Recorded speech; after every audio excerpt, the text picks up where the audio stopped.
Oh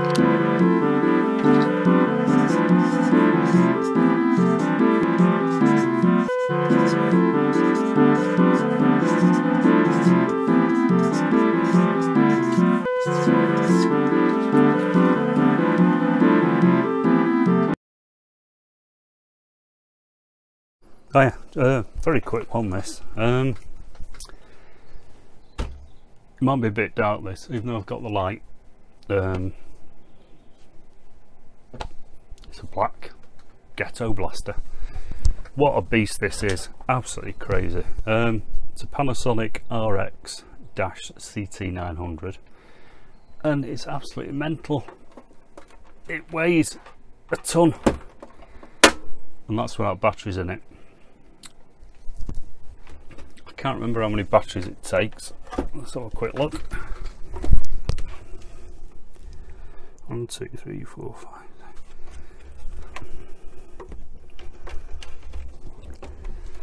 Right, it takes 10 C cells. 10.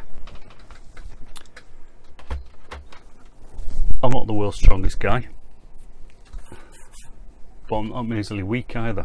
But if this had 10 C cells in it, I certainly would not fancy carrying it around. It's struggling with one arm, trying to lift it up. So hopefully you can see it all. Double cassette deck, digital clock, presets there, change the display, it's got a sleep timer, alarm, and you can set the memory. Got Dolby B, or is it Dolby C? I think it's Dolby C on here. Got a choice of metal and chrome or normal for both decks. FM mode, got mono, stereo and stereo wide, and we've got CD. There's also an aux input on it as well, tuner and a tape, little graphic equalizer down there, and we've got the balance left and right there. Deck on the left hand side is record, deck on the right hand side is play only. Now I need to get a new aerial for it, because this one is, it's not too bad actually, but it's a bit bent on the top section. So let's crank it up. Massive hit. And eventually Bob Marley and the Wailers, whose song it was, it's very loud. I suppose a few weeks later brought out the album from which the single No Woman No Cry came. And I remember Johnny with great glee describing the fact that on the album version, also got a bass button. You know which version we're for going extra to play? bass. Oh, I think we'll dip off there. Not perform here tonight. How do you react to the reputation that your group is the most revolting in the country? I find it very amusing.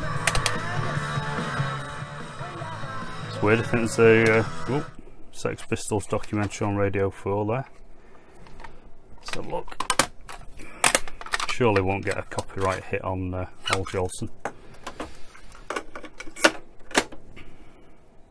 Tape. Life is not a highway strewn with flowers, still it holds. So yeah, both decks work. When the sun gives way. The only thing I've got to do is I've changed the main belt on it, for both of them, but it still has issues fast forwarding and rewinding, which I'll have to sort out. So that'll probably be the gears or another belt on the inside. So I'll have to take it to bits again. Graphic equalizer works well. Right, I'll unplug this and I'll show you the other main bit of work that I've done. I'm going to find my screwdrivers. So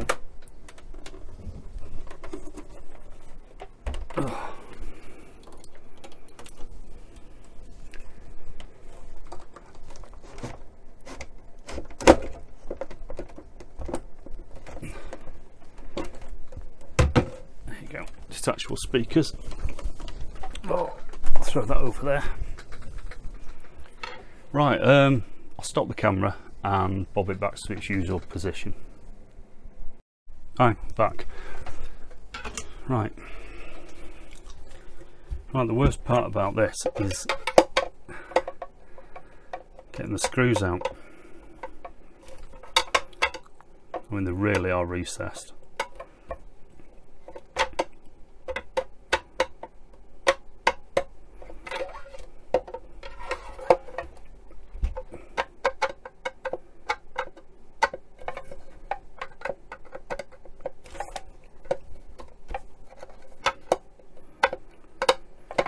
Tell you what, I'll come back when I've got the screws out.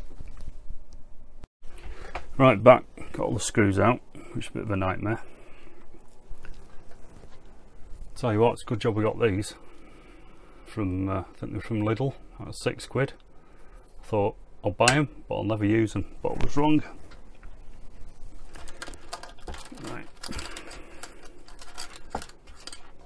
just get this out.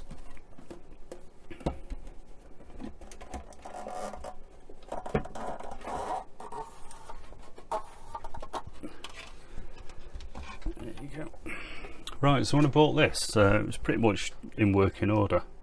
Like I said, apart from the fast forward and rewind, but as per normal, all the foam was absolutely shot. So this was, it was disgusting. So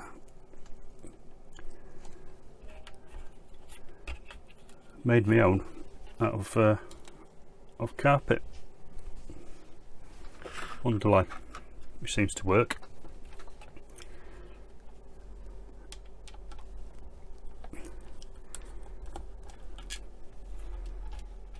We'll just bob the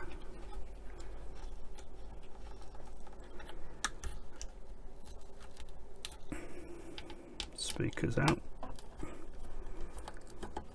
It's mainly for Georgie's benefit, this.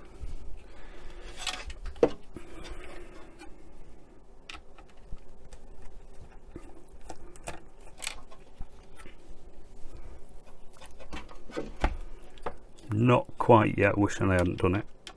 So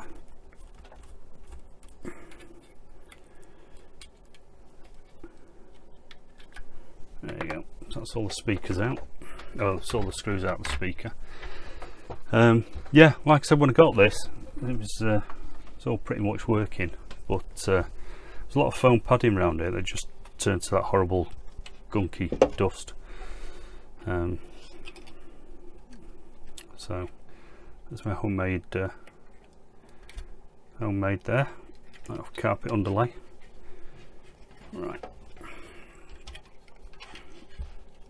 Right, I'll just zoom in for this bit.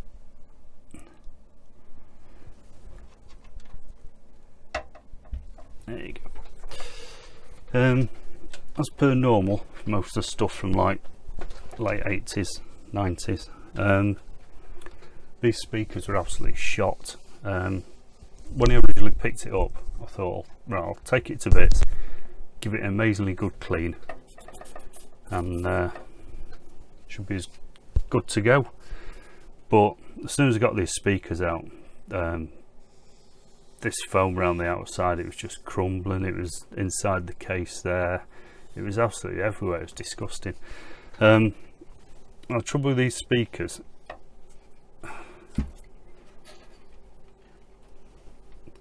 2.7 ohm, couldn't find them anywhere whatsoever in this size. 5-inch speakers. Actually, it might be 5.5 or maybe 6. I haven't got a tape measure on me, sadly. No. But I did have a look. China, eBay. I did buy a set of car speakers which fitted, and they sounded absolutely disgusting. Just sent them back. So what I did eventually find was a refoaming kit. So this foam around the outside here, I've replaced that with a kit. So it wasn't too bad. It was a case of this bit around the outside, just prise that off, Gave it a good clean on the metal of the speaker. Cleaned up the outside of the speaker very carefully with a craft knife, and then used this kit. So I don't know if you can see it or not. There's the one edge there, and then that roughly goes about here, around there. The foam was actually a little too big, so I just cut it down. With the kit, got some PVA glue in a tube. So once this was all cleaned up, gave that a coat of PVA, gave that ring of foam a coat of PVA, left it to dry for a couple of hours, came back to it, gave it another coat, both sides, let it go tacky. I think it was about 5 or 10 minutes, then placed it back on, let that dry overnight, and then came to actually stick that down onto the metal speaker itself. The only thing I was careful about was when I was sticking it all back on, just made sure that the inner cone did not catch on anything, made sure it was completely central, which it was. Let that dry, gave it a coat under here of PVA glue, let that dry for an hour or so, gave it another coat, and then put this sort of like fibre ring back on there, clamped it all together. Well, when I say clamped, I used clothes pegs, which seemed to work, and then left that overnight, and as you can see, no cone rubbing, and it's as good as new and sounds great. So yeah, I think the kit was about £11 for two.